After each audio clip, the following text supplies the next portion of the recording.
Hey guys, Mr. Howard. Today I'm going to be telling you about a new app that we have called ClassLink. And what ClassLink is going to allow you to do, it's going to allow you and your students to log into computer applications with the click of a button, not having to remember usernames or passwords. And it's even going to let your students log into their Chromebook with a QR code that you can print off and hand to them. So really great for those little kids who aren't really great at remember passwords, and even your high school and middle school kids who can't seem to remember that stuff either. So let's go ahead and get started with learning about what we're going to be doing with ClassLink. To get started, you're going to want to go and log in, and you get there by going to my.classlink.com/Fulton58, and that will take you to the login page. Now you have a couple of options here. You can sign in with your regular credentials that are already in there. You can log in with Google. If you do log in with your credentials, it's the computer name, so mine would be J Howard, but not at Fulton58. You want to make sure it's just that first part. Same thing with students, just the first two letters, the dash, and then the last name, without the email address part. That's just how they're put in. That's how they need to log in for this app. So after they have that information in, they can also log in with QR code, and we'll talk more about that in a minute. We're going to go ahead and sign in to ClassLink, and this will take you to the dashboard, and the dashboard is where all of your apps and stuff are going to be. So I've logged in before and I've been playing around with it, so I have a lot of apps on here already. You probably will not have a whole bunch the first time you log in, but the cool thing about it is that you can add more as you get into it and see the more apps that have connections. You can add as many as you want, and your students can too, and there's a bunch that are built in, or you can add your own, and I'll show you how to do that shortly. But after we log in, the first thing that we want to do is going to come here to the upper right hand corner and find your avatar. It'll just be a generic like little silhouette of a person the first time. Click on that and then go down where it says profile, and we want to go down to the fourth option here that says sign in options, and we want to make sure that these two options are connected. The first one is your Google account, so we're going to click connect. And if you're already logged into Google, which you're probably going to be, you just have to find your Fulton Google account, and then you're going to click on it, and it will connect it, and you'll know that it will work because you'll get a thing that says success, and now your Google account is attached. And the next thing, and this is crucial for you to show your students, and you're going to want to help them with this, is the quick card option. So we're going to come over here and connect the quick card, and all it means is all you have to do is click that. And what that does is it generates a QR code. And if you hit print, you'll actually see the QR code. You can take this, have the student print that out, and then you're going to get a card that looks like this. And from that point on, that student will be able to log into stuff with this code. But you're going to probably want to help them do that and help them print that out the first time. I'll show you how they log in with that momentarily. Alright, so once you've done that, you can back up out of my profile, and that will take you back to your dashboard. Let's talk about what we can do here. First of all, there are different types of apps you're going to see on here. Some of them have a blue band with a key on it, and some of them don't. The blue band apps are single sign-on, which means you sign in with them once, and you don't have to sign in again. ClassLink is going to remember, and it's going to connect you every time you click on that button. Now some of them don't. For example, I put MobyMax on here because it's not attached with the single sign-on. Now if you sign in with MobyMax and you click on it, it will remain logged in, but ClassLink's not going to remember your password. And so why would I tell you the difference, and why would you want to add something like that? This will be a great tool for you to just bookmark a lot of different applications that your students are going to need to use, and whether the single sign-in works or not, they're still going to need to use some of these tools. So for example, like PBS Kids does not have single sign-in, but if I need my kids to go there, they can click on that link and they're going to go to the website, and they might not even need to log in. You can add apps on here that they don't even have to have logins for. It'll just take them to that website. So there's a lot of great flexibility that comes from this, not just the single sign-in part, but the single sign-in is cool. So let me show you how that works. I'm going to click on, I'll just show SysK12, so I'm going to click on here, and what it wants me to do is it's put in a little, it's going to install this extension. Since I had logged in before, it took my password, it logged me in. So now every time I need to go get into Sys, I can just click on that, and boom, it will log me in. Now the cool thing about that being connected is that your students can connect that and then go check their grades and stuff.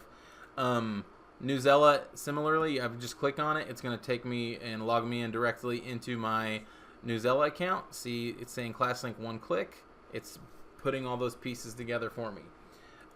Let's say there's an app on here there's an app that you want, but it's not on here. Let me show you how that works. So to add an app, you're just going to come up here to the top of your dashboard where there's the plus, and there's a few different categories. You have featured, so that's stuff that I don't know what the difference between featured and not is, but then you have most popular, so those are what most people use. One-click single sign-on, so this is all going to be your blue band apps that have the key that are single sign-on, and then I'm assuming more will be out of this. This is our school district's library. You can even add your own, so if there's an app that you use or a website that you want your kids to have a bookmark to, but it's not built in, you can come in here and fill in this information, and then you can even request that ClassLink add a single sign-on. And that doesn't probably necessarily mean they will, but it lets them know that people want it. More people want it, they're more likely to add it. All right, so let's say I want to add, I use Quizlet a lot in my class, so I want to add Quizlet. If I search that up, I can come in here and I can find Quizlet, and I'm going to go ahead and add that, and it says app added successfully. And now I see Quizlet here on my dashboard. So I want to click on Quizlet and I want to go and access my stuff on Quizlet. Alright, so my password and username and stuff is already saved, so all I got to do is add it. It says, would you like to save your login? Of course I do.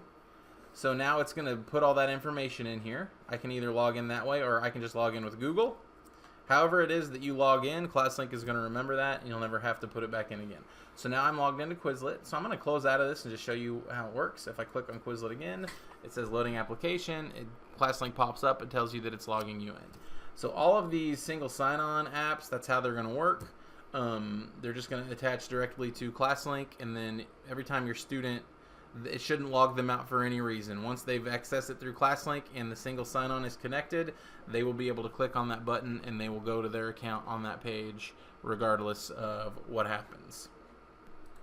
Once that username and password is entered the first time, they're never going to have to remember it again.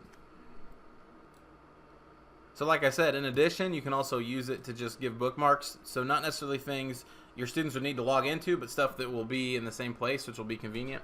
So if I come up here plus and I can add my own app, I'll just add the Fps EdTech website. I'll just paste the URL in here, and then you can pick an icon, find something on here. You can request your icon or whatever. I don't necessarily care what the icon is. I'm just going to leave it as that, and then I'll just click save.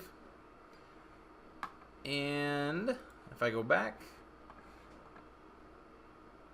my Fps EdTech website is right here. If I were to click on that, it will just take me right to that page. So you can have it just be bookmarks as well as your single sign-in pages. So that's very helpful and beneficial for your students, because having access to all that stuff just in one place is going to be nice, and not having to remember a bunch of different logins is also going to be a big time saver and a big efficiency help for you in your classroom. Another important thing to remember is because an app is on here doesn't mean that your student has an account for it, especially if it's something that requires a premium account or something that needs to be paid for. These are ways that you can attach things that you have accounts for to a single sign-on, but it does not give you access to something that you otherwise don't have an account for. So, for example, if you want your kids to use Study Island, they need to have an account already. It doesn't give them access without them having to sign up. Now what I'm going to do is I'm going to switch over to a Chromebook, and I'm going to show you how you can start using QR codes and the ClassLink quick cards to get your kids logged in even quicker to their device, as well as some of the apps that they'll be using. Alright everybody, now I am on a student Chromebook and I'm on the login screen, and you'll notice that it looks a little bit different. That's because the ClassLink single sign-on changes the way students log in. So what will happen when students open their Chromebook is they're going to see a page that looks like this. It's going to tell them to click next, and it's going to open up the ClassLink sign-in interface. I'm just going to ask for their username and password, so they can type that in like normal. Mine would be J. Howard. Yours would be your first initial last name. Remember, just to drop the Fulton58.org, and your password is going to be the same. So students will know what their login is if they're capable of logging in. You can also log in with Google, and then you have this new option here, which is Quick Card, and that means that you have printed off your student's QR code like this. Now what happens, a student will click that Quick Card button, and it's going to open up the Chromebook's camera. What up? They will then take that Quick Card and they will hold it in that little box there, so they'll see the QR code. And what it's going to do, it's like any other time that you log into your Chromebook, it's going to pop open to whatever your homepage settings were. So I went ahead and set this one just to go directly to the ClassLink desktop, or the ClassLink dashboard launch page, where it's going to have all my apps and stuff. So you can kind of see what it will be like if your student logged in with their QR code. It could take them right here, and then they could be one click away from whatever it is that you're going to be working on that day. So you can see how ClassLink can build a lot of that efficiency by making it you can log into your device with a QR code. You can log into your apps online with one click. So that's going to make a lot of efficiency and make things a lot easier for students to get access to tools on their devices. So there you have it. That is the long and the short of ClassLink. Hopefully that will build some efficiency and make using technology and getting your students logged into their devices and their applications a little bit easier. If you want to know more, or if you have some questions or you just need some help getting started, feel free to contact me. I'm happy to help you. Until next time, thanks for watching and good luck.